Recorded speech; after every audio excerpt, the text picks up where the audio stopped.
Namo Bense Seja Bonifo. Kali ini mau sampaikan siapa yang menentukan akibat perbuatan kita. Ada umat bertanya, tempat yang akan dituju setelah seseorang meninggal dunia, apakah ditentukan oleh baik buruknya perbuatan masing-masing? Dewa yang berada di atas puncak kepala masing-masing manusia, apakah setiap hari mencatat baik buruknya perbuatan manusia? Master, Anda selalu berkata, menanam benih baik memperoleh buah yang baik. Segala sesuatu yang diperoleh sekarang adalah telah ditentukan sebelumnya.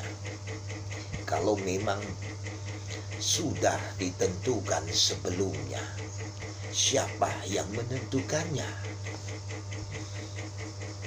Ya, Master Singkung menjawab, andai kata dikatakan Buddha yang menentukannya, maka kita tidak perlu lagi belajar ajaran Buddha.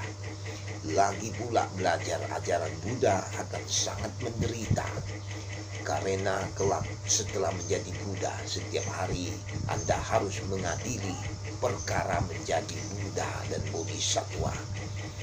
Akan sangat melelahkan. Buddha membabarkan bahwa 10 alam dharma, dasa dharma dhatu, adalah kondisi batin yang ditampilkan oleh pikiran Anda sendiri, jadi bukan manusia. Buddha dan Bodhisattva atau dewa yang menciptakannya. Tuan Zhang Kaiyan merupakan tokoh terkemuka dalam perkembangan sejarah Tiongkok. Beliau pernah melewati sebuah pengalaman yang sangat mengherankan, yakni Raja Tongyue, penguasa Gunung Tai di Santong, salah satu dari 5 gunung sakral, mengutus 2 hantu kecil untuk mengundangnya menjadi pejabat peradilan yang setara dengan kedudukan seorang sekjen, sekretaris jenderal, posisi yang sangat tinggi. Setiap malam ada hantu kecil yang menjemputnya ke tempat kerja. Pada suatu hari, dia mengajukan usulan kepada Raja Tongyue. Di dalam neraka ada sejenis hukuman, yakni memeluk pilar bara api. Menurutnya ini sungguh keji. Apakah boleh ditiadakan?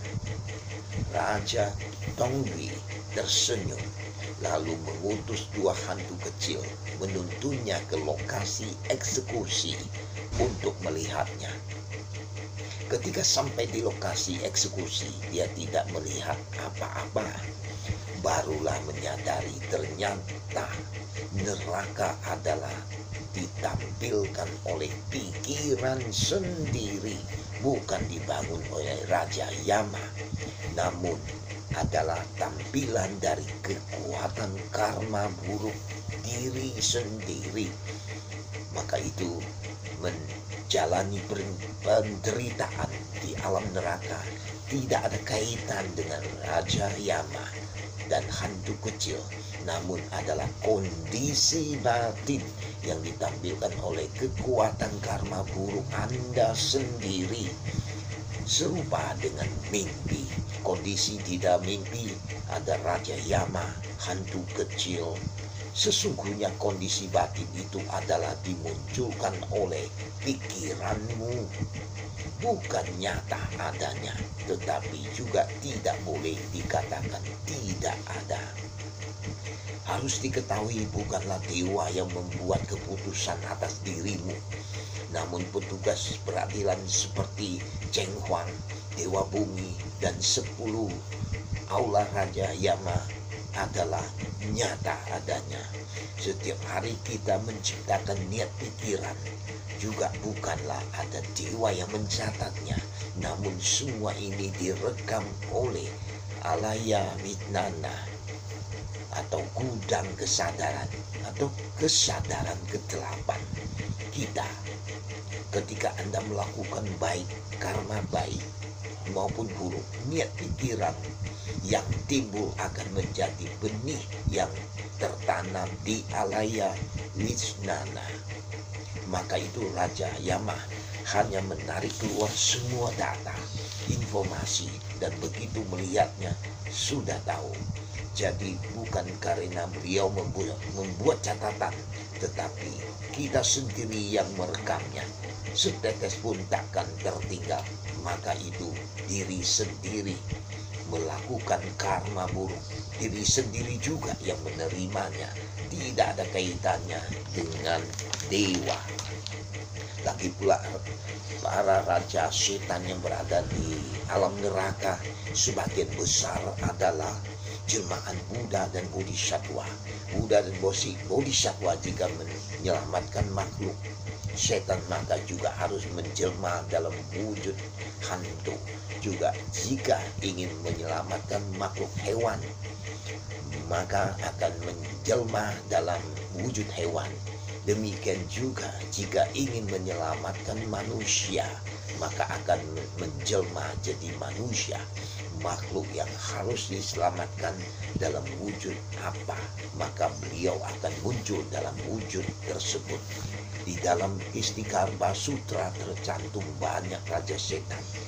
Buddha membabarkan bahwa mereka itu adalah bodhisattva, kelak akan mencapai kebudaan. Di dalam Istikarba Sutra diurai dengan sangat jelas. Sumber Sukawati, Buddha Amitabha, blogspot.com.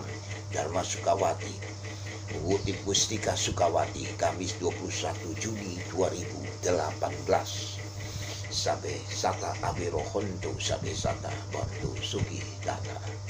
Amitho.